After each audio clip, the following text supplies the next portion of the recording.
Good morning, friends. Happy Wednesday. Hope that you are doing well. So, I want to talk to you today, talk with you. I would love your comments about being authentic, the journey toward becoming authentic. And it's one of those buzzwords, sort of like being relevant, right? That we've really screwed up because we've overused it. We've used it incorrectly. But when I think about being authentic, it's what I talk about in Self-Care for the Wounded Soul. I think about taking off the mask. So taking off the mask for me was taking off the mask of performance-based Christianity, that I had to say and do and think the right things, and then maybe, just maybe, God would love me, and my wife would love me, and my parents would love me, and my pastor would love me, right? That they would approve of me. So taking off the mask for me looks like embracing me in the good and the bad, in the successes and in the imperfection. So Brene Brown says that authenticity is the daily practice of letting go of who you think you should be and embracing who you actually are, right? So it's a daily practice.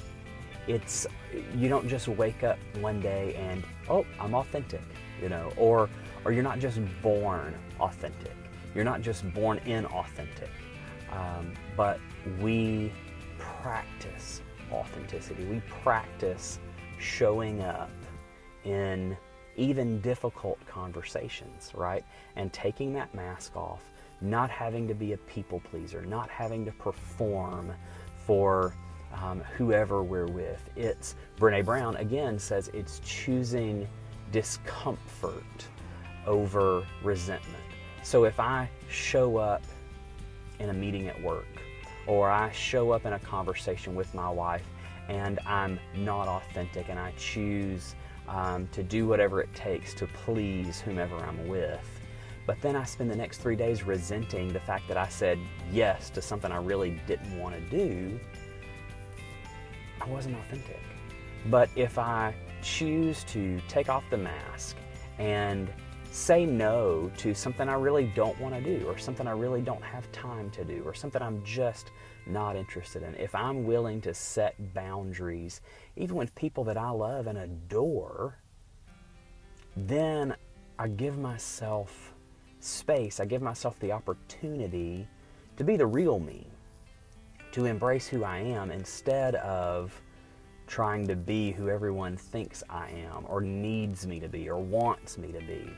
And that's really tough for me, if I'm being authentic. That daily practice is not always easy. For a guy like me who has grown up and lives in the buckle of the Bible Belt, and is also pretty liberal, very much a progressive Christian. Some people would say I'm not even a Christian, but very progressive, but I'm not extreme, I don't think. So I'm too liberal for the conservatives, and I'm too conservative for the liberals, right? I'm all about social progression, social progress, social justice, and I'm very liberal when it comes to things like that. But then when you talk about, if we're talking about politics from a fiscal standpoint, we're talking about money, I'm pretty progressive. And so I can find myself, it feels like I'm teetering on the fence sometimes in conversations with people. I have some friends who are extremely conservative, and I have other friends who are much more liberal than I am, and I find myself wanting them all to like me, wanting them all to love me, wanting them all to think I'm in their corner, and that being in their corner somehow means I have to agree 100% with whatever they're saying in the moment in conversation. And that's just not true. We can love people, be in their corner, support them, be friends, and disagree.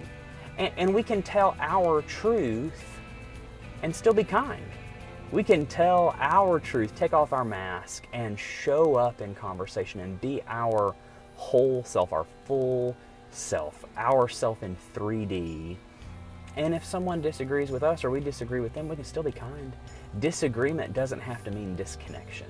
Disagreement doesn't have to mean that we disengage from the people that matter in our lives. But I do think we get to choose boundaries. We have to choose boundaries. We have to set boundaries. And we have to let ourselves know that it's okay to say no sometimes. Even if it's not, even if we're saying no to something that's not necessarily bad. Someone is asking us to do a favor for them, and we just don't have the space on our plate to do it today. We're all really busy, and we really want to help. And when you're a fixer like me, when you're a helper like me, you want to serve people, you want to make people feel better, it's really, really hard to say no. But if you say yes at the jeopardy of your own mental health, your self-care, your family, you say yes, and now you can't spend time with your wife or your kids or whatever it is because you've said yes to someone when you should have said no, you spend the next 3 hours, the next 3 days resenting that decision. You're not being your most authentic self. You're not showing up and being fully who you are. Being authentic means that we get to recognize and celebrate that we are human, right? That we are all striving, we're all struggling, we're all succeeding at things, but that we are perfectly imperfect, that we are 100% human, that we are all just trying our best, and none of us have this thing figured out. And perfect is really boring. I talked about it last night in my More Than Leftovers group, that perfect is really boring.